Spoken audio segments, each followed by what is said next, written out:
La città dolente di Mario Bonar è certamente un film importante e significativo inserito nel contesto di questa iniziativa eh, preziosa che è Oriente e Occidente, la frontiera nel cinema e nella storia.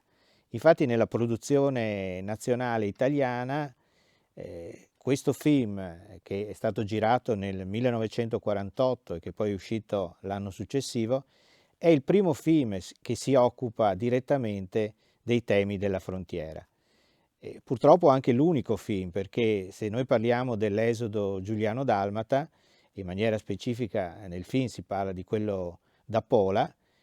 dopo questo film c'è stato il vuoto assoluto, almeno fino a tutt'oggi. Un film che mette insieme, devo dire, con grande capacità, con grande equilibrio, immagini di documentari che erano stati girati nel 1947 a Pola da Moretti e da Vitrotti, che sono stati poi presi in considerazione dal regista Mario Bonar e inseriti nella storia di fiction del film della città dolente. Una storia che è ambientata appunto a Pola, con la partenza delle moltitudini di italiani del 47, soprattutto con la nave Toscana, quindi a ridosso del trattato di pace di Parigi del 10 febbraio 47,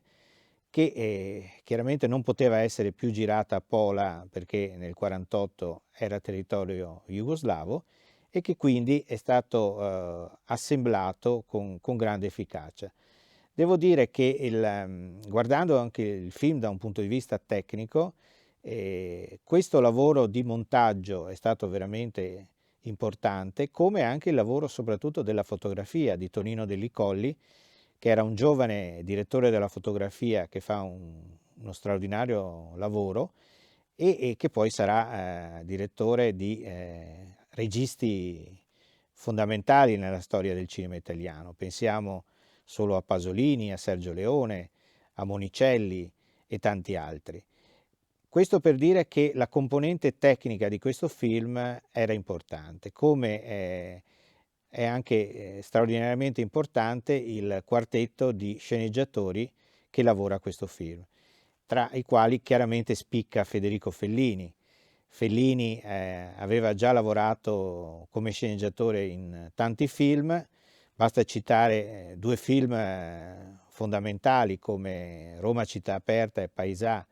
di Roberto Rossellini, due film per i quali anche Fellini era entrato in corsa nella nomination agli Oscar come miglior sceneggiatura e che poi nel 1948 sarà collaboratore della Città dolente.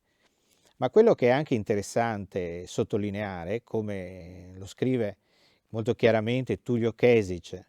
una sua pubblicazione, che è documentato che Federico Fellini venne a Trieste, o comunque diciamo nel territorio libero di Trieste, proprio nei primi mesi del 1948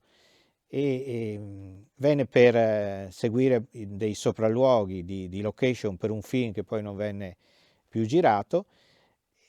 Arrivò con un accredito della appunto, televisione svizzera e quindi poté girare un po' in maniera indisturbata sia per Trieste, ma in quella che era allora la zona A, ma anche sembra la zona B. Forse è stato molto probabilmente a Pirano, è stato a Capodistria, comunque ha respirato diciamo, l'aria del confine orientale e subito dopo si mette al lavoro assieme a Bonara, assieme ad Anton Giulio Maiano e ad Aldo De Benedetti per la sceneggiatura della Città dolente. Un film che girato appunto nel 48 si può considerare un instant movie perché stiamo parlando dell'esodo che è avvenuto l'anno precedente, quindi devo dire una realtà eh, straordinaria perché girare così a ridosso e poi farlo, visto con gli occhi di adesso, con grande credibilità, con grande rispondenza anche storica, perché tutto sommato adesso sappiamo un po' come si sono sviluppati gli eventi e possiamo verificare che il film di Bonar ha una sua credibilità, ha una sua valenza anche da un punto di vista storico, ma soprattutto per ritrarre, per disegnare un affresco dell'epoca, un affresco dove regnava l'incertezza, dove anche all'interno di una famiglia, come succede nel film, tra marito e moglie, bisogna fare una scelta drastica, bisogna decidere subito cosa fare, rimanere a Pola, in questo caso, e diventare cittadini jugoslavi o andare con la nave toscana verso l'ignoto per rimanere italiani. Ed è una disputa che viene creata un po' in tutte le famiglie, in tutte le situazioni. E questo succede anche nel film, dove alla fine l'ultima partenza del Toscana, la famiglia protagonista rimane a Pola e quindi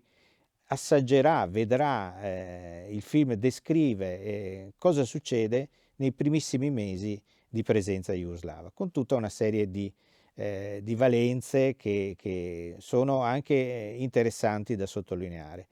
e che diventano anche anticipatorie di altre problematiche che si creeranno a Pola. Pensiamo solamente allo strappo tra la Jugoslavia e Unione Sovietica che avviene nel 1948 con il Cominfor, e quindi questo è sottolineato in maniera quasi diciamo come anticipatoria, riesce a essere preludio di una situazione che poi si conoscerà in maniera più diretta. Ma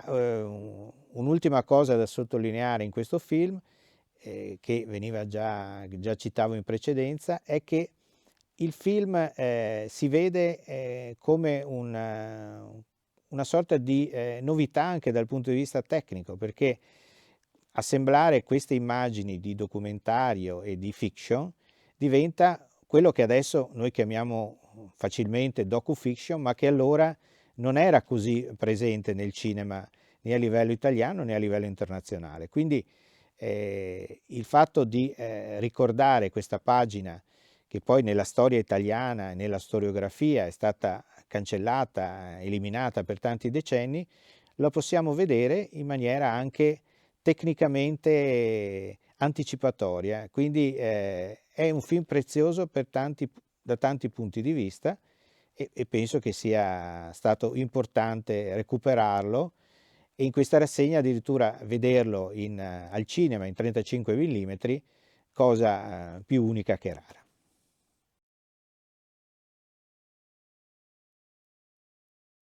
Allora, La città dolente è un film che è stato visto pochissimo a livello nazionale, però nell'ambito di questo progetto penso che sia stata anche un'emozione e una primizia assoluta il fatto di presentare questo film in un spazio prestigioso come la Cineteca di Lubiana, mostrare questo film al pubblico sloveno con appunto i sottotitoli in sloveno. Anche questo è stato un elemento prezioso perché mette in evidenza un rapporto ormai di collaborazione, di scambio, di studio, di approfondimento sui temi del confine orientale, che va appunto in una direzione europea e va soprattutto nell'ottica che si prefigge un po' questo progetto pluriennale di arrivare al 2025, quando ci sarà appunto Nova Gorica e Gorizia, capitale europea della cultura. Quindi solo analizzando in maniera oggettiva, in maniera di studio, di approfondimento questi temi collegati con la storia, ma soprattutto con il cinema, attraverso i film, attraverso i documentari, attraverso i cinegiornali, possiamo arrivare a una lettura comparata appunto di questi elementi storici e cinematografici che sono preziosi proprio visti in un'ottica futura della dimensione europea.